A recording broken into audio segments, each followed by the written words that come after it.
Hey everybody, welcome back. My name is Scott Newhoff, Certified Financial Planner. I am so glad that you are with us.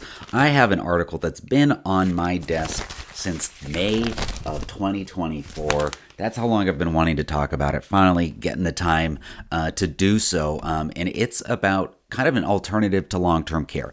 And so let me kind of set the scene in terms of what's going on with long-term care. When you're in your late 50s, early 60s, as long as you don't have any major health issues at that point, I typically recommend my clients to go get some insurance quotes for long-term care.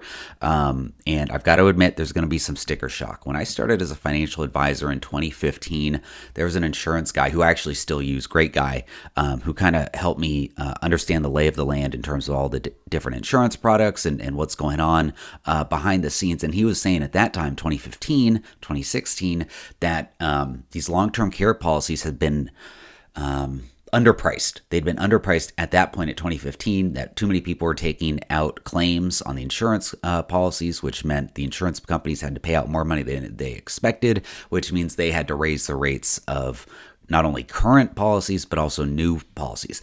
That stayed the same, honestly, over the last 10 years. So a long-term care insurance policy might have been affordable in the mid 2000s, and it's just steadily gotten much more expensive every single year. So if you get any kind of quotes on long-term care insurance, and I'm not recommending that you buy the policy, but I am recommending that you just get quotes and just look at it, look at what it covers, see how much it's going to cost, and just feel it out. I do recommend that late 50s, early 60s, but you're going to have sticker shock. It's going to be more than you expect. I don't want to give you any kind of quotes on that. I think I did a previous episode on that, so you can go back and listen to that if you want.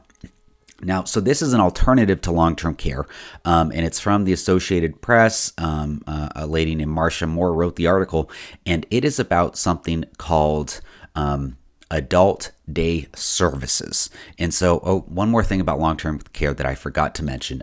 You need long-term care, essentially, if you cannot do 2 of 6 daily functions of life. And so I've got a little checklist right here. If you're not able to eat on your own, cook your own meals, that's 1. If you're not able to bathe yourself, that's 2.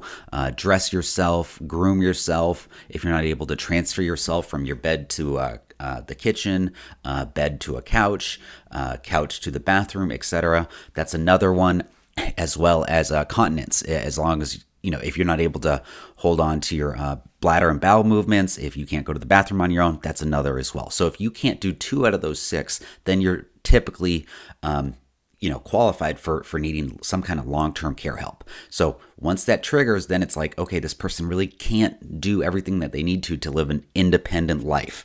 And then we need to get them help somehow. And so what I said in the past is that there's 3 different ways you can go about it. You can go hire someone per hour to come to your house. That's really, for most of my clients, the people I've spoken to, that's the preferred way to go. I just have someone come to your house, pay them whatever rate it is in your area, and they can help you get what you need inside your house. Next level that I mentioned previously was assisted, like an assisted living facility, where you get a higher level. You live there, and you get some treatment, but it's more in a group setting. And then the third one is a nursing home, which is the most intensive. You probably have some medical issues that they're going to have nurses and other professionals on staff for. And so those are the tiers that I mentioned before: at home, assisted living, and then nursing home. And that's the highest. That's kind of the hierarchy of the tiers.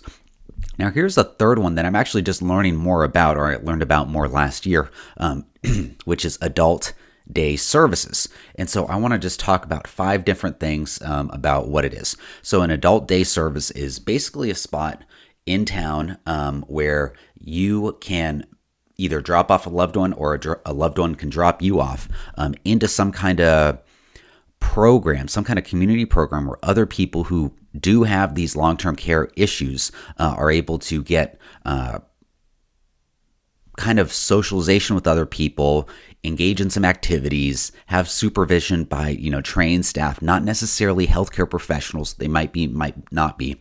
We'll get into that in a second. But it's basically, and I hate to use this term, but think of like childcare for little kids, maybe after school program. something like that. Parents can't get home from work after school, and so they send the kids to some kind of childcare. It's kind of like that for adults. Now, I know that gets a little derogatory, and I'm not trying to insult anyone, but it's kind of that program where you can drop off a loved one, and they're going to get taken care of. That the staff knows that they have special needs that need to be attended to. Staff's going to take care of it, make sure they have a good time, and then you can go pick them up later in the day, depending on whenever that is. The second thing that I want to mention here is that so far, nationwide, there's 8,000 adult day services across the U.S., so that's pretty fantastic. So there might be some close to you. I would definitely recommend that you go check that out. One thing, especially as you get older in age, is that if you are moving to a new location, or even in your current location, I would just know where these facilities are and just kind of know the lay of the land, maybe even check out some reviews of them. Adult day services, assisted living, nursing home, if you have any friends older than you, and if they needed any kind of help, like what did they use? What did they, appreciate? What did they not appreciate? Just anything that you can learn about this. I think it's really important. So 8,000 facilities like this across the U.S., that's pretty good. And then last thing on the actual program, the AP says that the adult day programs usually cost under $100 a day nationally, which is obviously much less expensive than a nursing home. So if we do, I don't know, and I think it's Monday to Friday, but I'm not positive. So if we just do 20 days a week, 20 days in a month, $100 a day, $2,000 a month. Assisted living, typically nationally going to cost you like $5,300, and then nursing home, depending on if you get a private or shared room, it's going to be $9,000 to $11,000 average nationally per month. So these adult day programs definitely cost much less, maybe a little bit more expensive than just having someone come to your house, depending on how many hours you need. But man, I don't know if you can really beat the activities and the community and having like trained staff for that price point. So benefits, as I've already mentioned before, you're going to have a community for your loved one or for yourself that needs, some kind of socialization. You're going to have activities for them, and you just know that they're going to be cared for. And that's for them. If you are not needing this program and you are helping a loved one or your spouse or whoever with this, the benefit for you is you're going to have time alone. And they actually kind of mention this in this article. Sally is with her husband, Roger, who needs help. He's 74. She helps him leave the house. And this is a quote from her about her husband.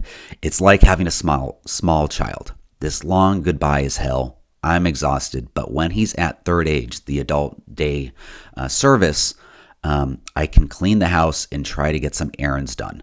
And you can imagine, and she does this 4 days a week for him. You can imagine, I mean, she says it, it's literally hell. So you can imagine how stressful that is to take care of someone basically 24 hours a day, someone who didn't need the help previously. And then also just imagine just like okay, I'm off the clock for a couple hours a day. So I think that's a tremendous benefit. And I also think it's good for the program member who needs to go in there as well. Let's talk about, and then other benefits is it could be covered by your long-term care. Most likely it would be covered by your long-term care insurance policy if you get one, but you just need to double check your policy because all these policies are a little bit different. But yeah, most likely it would be covered by that. Cons to this program are if you need more skilled care, they might have nurses on staff, but they might not. So you obviously have to check with, one of these 8,000 different adult day services to see what kind of medical professionals they have on staff. And it might just be really basic stuff like monitoring or helping with prescriptions or certain things that you need to take throughout the day. So it may not be really advanced. So if you're in a tougher state, physically, mentally, it may not be good enough for you or your loved one. And then also, it goes without saying, it's just not at the same level as assisted living or nursing home facilities. And then the other con is that, and this is actually mentioned in this article here, but it is actually not covered by Medicare. Medicare is not an option for these adult day services. The only other kind of public program that you could use is Medicaid, but Medicaid, and again, Medicare is health insurance for people over 65, as well as some people with disabilities under 65, and Medicaid is for low income, low asset households. The income's extremely low, the assets are extremely low. So I mean, if you've basically don't have really much money coming in, and you have a couple hundreds of dollars in the checking and savings and no investment accounts, no anything other than that, then you might qualify for Medicaid. But that's just not a lot of people that are listening to this kind of podcast. So that's pretty much all I've got. I do want you to read the whole article. I'm going to put a link to it in the program, in the description notes. But it's a really good article. It's a really good option for people that need some kind of elevated help, but they don't need to be in a facility. So go check it out. Hope you found this helpful, and I will see you next time.